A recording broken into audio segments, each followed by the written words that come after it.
Bakit nagkatawang tao ang ating Panginoong Jesucristo?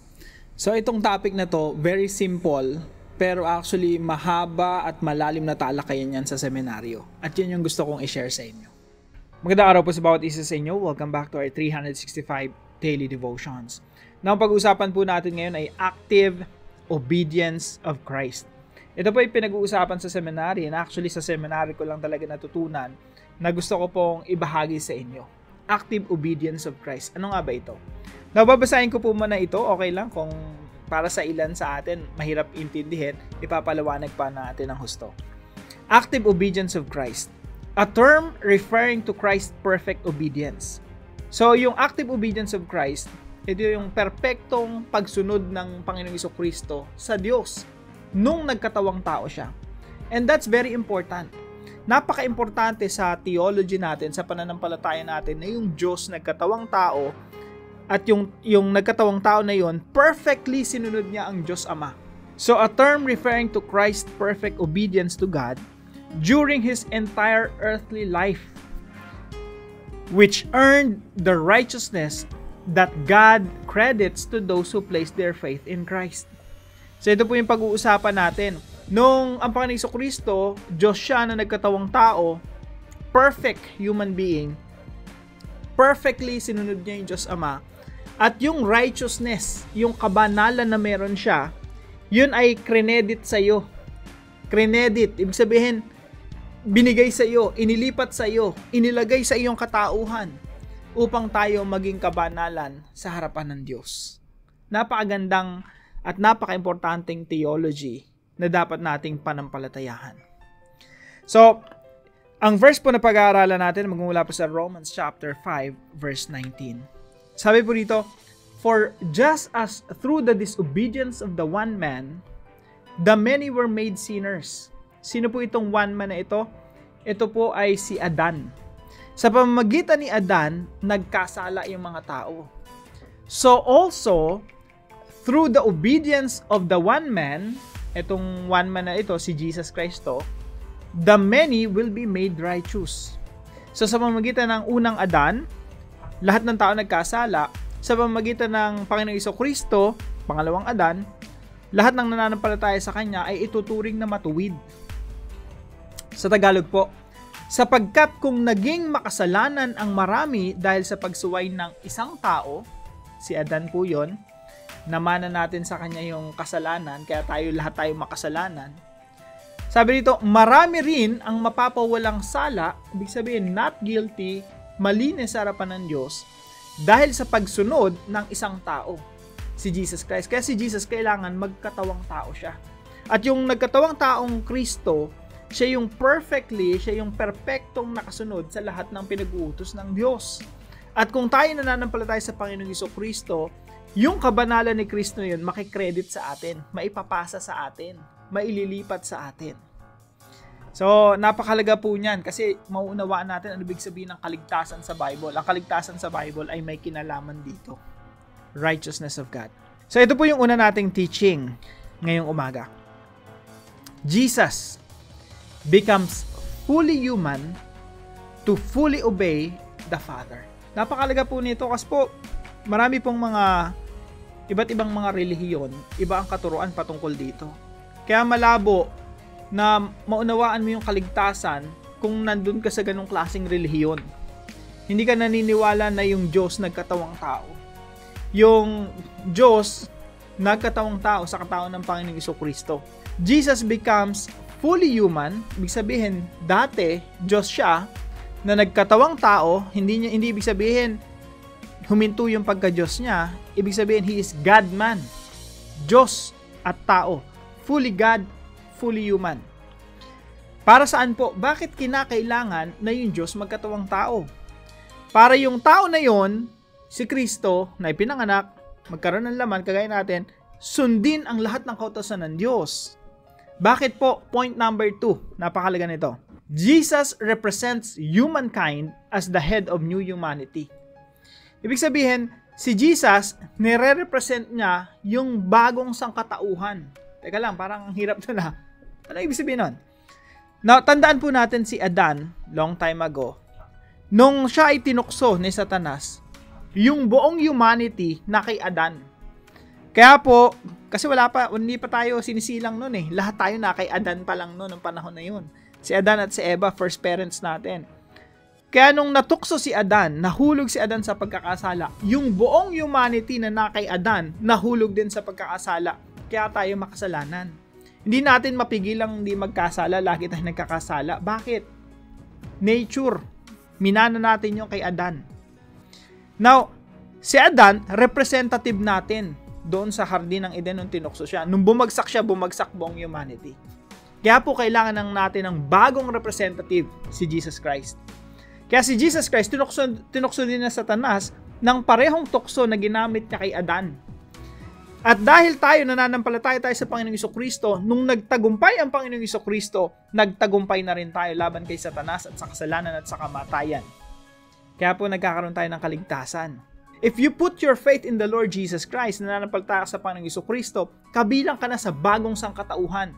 Kabilang ka na sa new creation, bagong nilalang ka na, bago na yung pagkatao mo. Wala na yung pagkatao mo kay Adan na makasalanan. Ikaw ay na kay Jesus na, meron ka ng bagong buhay. Meron ka ng bagong pananaw, bagong pananampalataya, bagong sinusunod. Hindi na laman ang sinusunod natin kundi ang ating Diyos. So Jesus represents humankind as the head of new humanity. So yung Diyos nagkatawang tao, si Jesus na God-man, nirepresent tayo doon 2,000 years ago nung tinutokso siya ni Satanas hanggang sa kamatayan niya doon sa krus. Nirepresent tayo ng Panginoong Jesucristo. And point number 3, Jesus active obedience. Ito yung pinaka-topic natin. Yung kabuuan ng pagsunod ng Panginoong Jesucristo simula nung sinilang siya hanggang kamatayan niya, hindi siya nagkasala. Hindi siya nagkaroon ng bahid ng karumihan. Malinis na malinis. Jesus' active obedience is credited to those who believe in His person and works.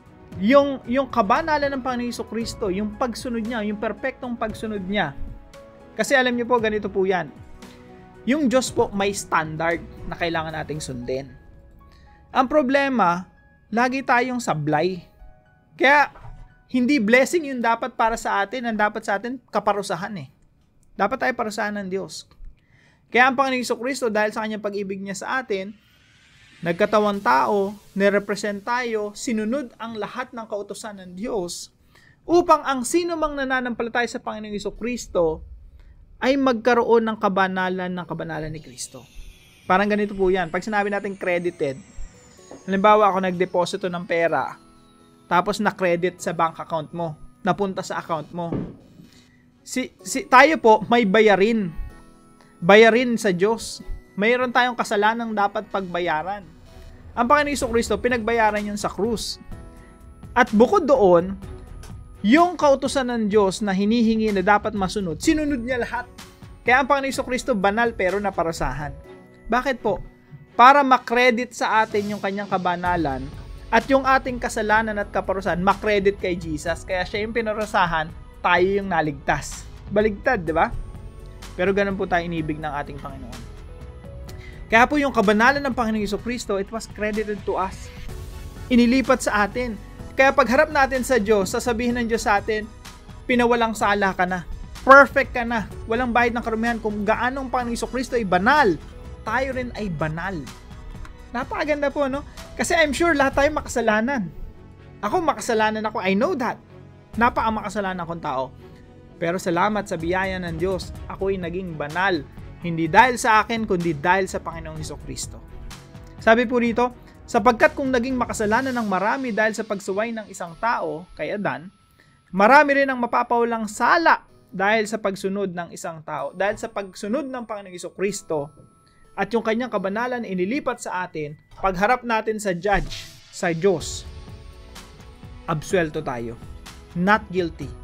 We are righteous because of Christ. Napakagandang doktrina po, no? Active obedience of Christ. Napakahalagang theology. Napakahalagang katotohanan na dapat nating panampalatayahan.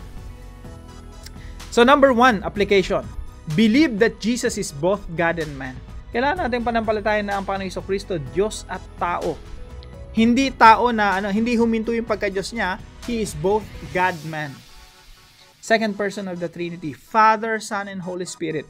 Trinity, Father, Son, and Holy Spirit. Si Jesus Christ po yung God-man doon. So, panampalatayan natin ang ating Panginoong Jesucristo. He is both God and man. Fully God, fully man. Tandaan niyo po, marami pong mga maling relihiyon patungkol po rito. Kaya dapat tama yung iyong theology. Pangalawa po, believe that Jesus is sufficient for salvation. Ang ating Panginoong Jesucristo ay sapat para sa ating ikaliligtas.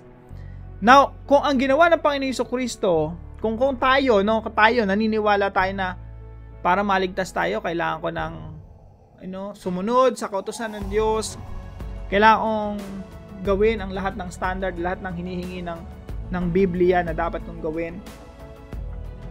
Pag yun ang ating attitude, hindi tayo maliligtas. Bakit? Kasi nga, yung mga gawa natin hindi sapat, makasalanan tayo eh. Si Jesus lang ang sapat. Yung perfect obedience ni Jesus Christ, yun lang ang makakasapat sa hinihingi ng Diyos. Yun lang yung nakapag-satisfy sa Diyos. Yun lang yung pumasa sa standard ng Diyos. Kaya si Jesus, enough. Kung sasabihin mong, kailangan ko pandagdagan yung ginawa ni Jesus, para mong sinabing hindi sapat si Jesus.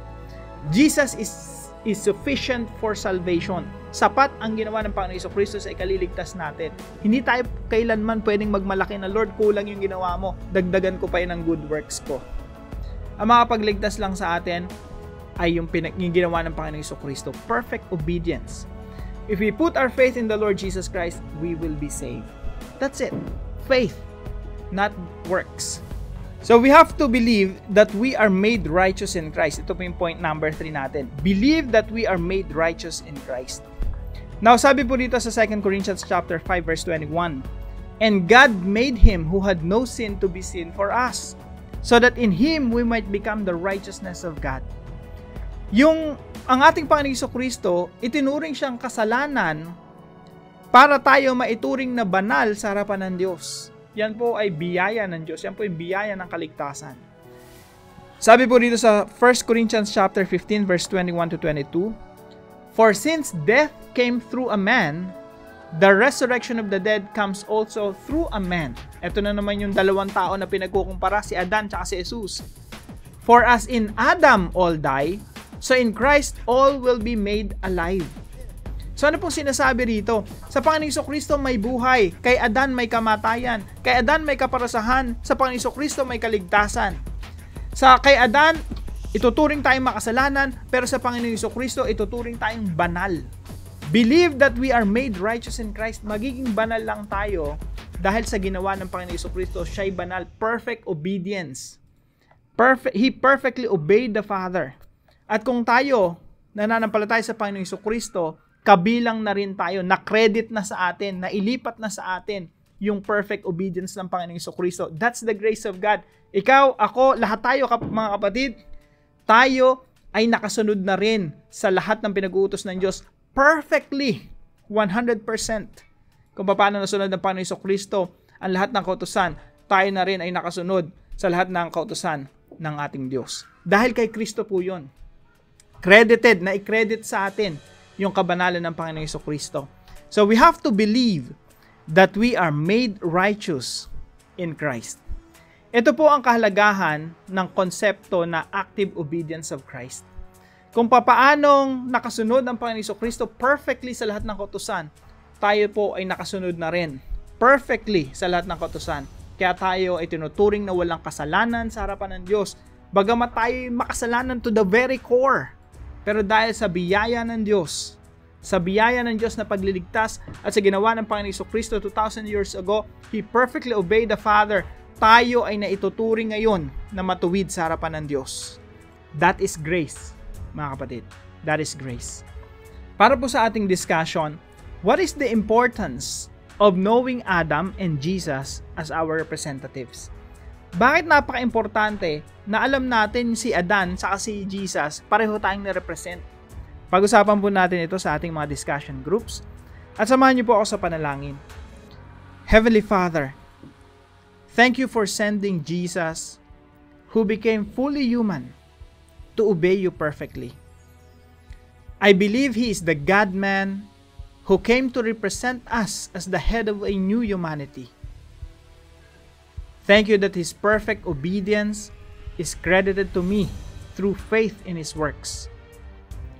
Help me to trust in Jesus as fully sufficient for my salvation. Remind me that He represented me perfectly before you. Strengthen my faith and help me to live in light of this truth. May my life honor His sacrifice and obedience. In Jesus' precious name I pray. Amen and amen. Maraming salamat po sa partner natin para sa devotion natin na ito, si Sir Hubert and Michelle Caiga. Maraming salamat po sa inyo. Pagpalain po kayo ng ating Panginoon. And Happy New Year! Kung kayo po ay may natutunan sa devotion natin na ito, ipalam nyo lang po sa comment section right below this video.